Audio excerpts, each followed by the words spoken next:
ஒரு மனிதன் சோதிக்கப்பட்டால் அவன் சொல்லுவான், அவன் இறை நம்பிக்கை உள்ளவன், அவன் சொல்லுவான் பொறுமையோடு, இன்னா லில்லாஹி வ இன்னா இலைஹி ராஜிஊன், இன்னா லில்லாஹ், எல்லாம் அல்லாஹ்வின் புறத்திலிருந்து தான் வருகிறது, அவனை நோக்கிதான் நான் செல்ல இருக்கிறேன் என்று சொல்லுவான்.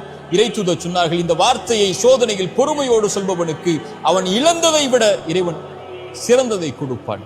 அவன் நம்புகிறான், இறைவன் புறத்திலிருந்து தான் நடந்தது இந்த கடந்த காலத்தில், இறைவன் இதை மாற்றுவான், அவன் எதிர்காலத்தை எனக்கு கொடுத்திருக்கிறான், அதை நோக்கி நான் நகர வேண்டும் என்ற அடிப்படையை புரிந்தவனாக அவன் இந்த உலக வாழ்வில் வாழ்வான்.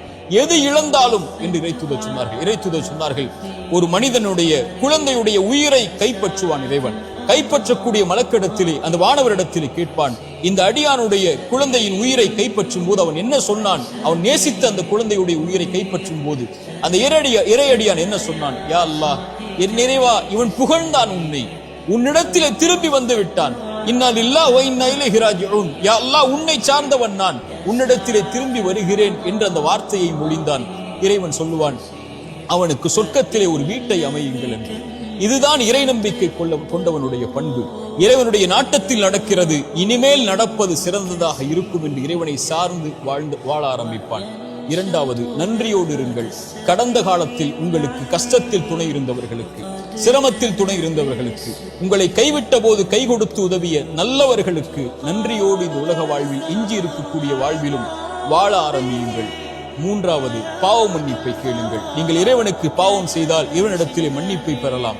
மனிதர்களுக்கு நீங்கள் பாவம் செய்திருந்தால் அவர்களை அணுகி பாவ மன்னிப்பை கேட்டு அந்த பாவத்திலிருந்து விடுபடுங்கள். அவர்கள் மன்னிக்கிறார்கள், அவர்கள் மன்னிக்கவில்லை, உங்களை வெறுத்து வாழ்கிறார்கள், அதற்கு பிறகு உங்களோடு அவர்கள் உறவை துண்டித்து விட்டார்கள், அதுவெல்லாம் உங்களுடைய கணக்கில் அல்ல, இறைவனிடத்தில் ஒப்படைத்து விடுங்கள்.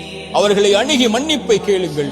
மன்னிப்பை தேடி எதிர்கால வாழ்வில் அந்த தவறை மீண்டும் செய்யாமல் உங்களை பாதுகாத்துக் கொள்ளுங்கள்.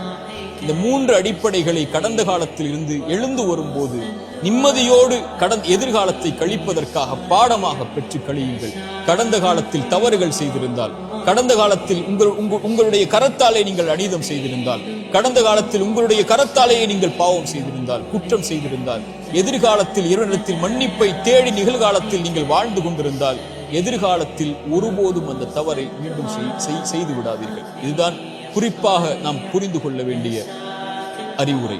கடைசியாக, இந்த உலகத்தில் எது உங்களை விட்டு நீங்கி இருந்தாலும், இந்த உலகத்தில் யார் உங்களை விட்டு நீங்கி இருந்தாலும், இந்த உலகத்தில் எது உங்களை புறக்கணித்து விட்டாலும், இறைவன் உங்களை ஒருபோதும் புறக்கணிப்பதில்லை.